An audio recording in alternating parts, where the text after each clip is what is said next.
உங்களிடையே நான் குரானை விட்டுட்டு போறேன், இந்த அந்த ஹஜ்ஜத்துல் விதாலி அந்த சத்தியம்லாம் வாங்கினதுக்கு அப்புறம் நபி ஸல்லல்லாஹு அலைஹி வஸல்லம் அட்வைஸ் பண்றேன், உங்ககிட்ட நான் குரானை விட்டுட்டு போறேன், அதை ஸ்ட்ராங்கா ஃபாலோ பண்ணி ஹதீஸ் சொல்லலைங்க. ஏன்னா நம்ம இன்னைக்கு அக்கப்போர் பண்றதெல்லாம் எதுல, ஆட்ரியா நீட்ரியா 20 8 எல்லா பஞ்சாயத்து எதில் இருக்கு, ஹதீஸ்ல. ஆனா குரான்ல பாத்தீங்கன்னா நாம தொடறதே கிடையாது. குரான்ல நாம பின்பற்றணுங்கிற அந்த நோக்கத்துல நாம படிக்கிறதே கிடையாது. ஒரு சில வசனங்கள் மட்டும் கடந்து போயிடும். நபி ஸல்லல்லாஹு முழு தீனும் எங்க இருக்கு, குரான்ல தான் இருக்கு. அப்ப அல்லாஹ் ரசூலுல்லாஹ் சொல்றாங்க, குரானை பற்றி பிடிச்சுக்குங்க, வழி தவற மாட்டீங்க.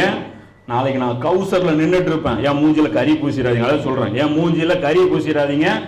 உங்க எண்ணிக்கையை வச்சு நான் பெருமை அடிப்பேன். அந்த இடத்துல மற்ற நபிமார்களை விட நான் கூட்டம் ஜாஸ்தியா வச்சிருக்கேன்னு சொல்லி அந்த இடத்துல நான் ஒரு கம்பீரமா நின்றுட்டு இருப்பேன்.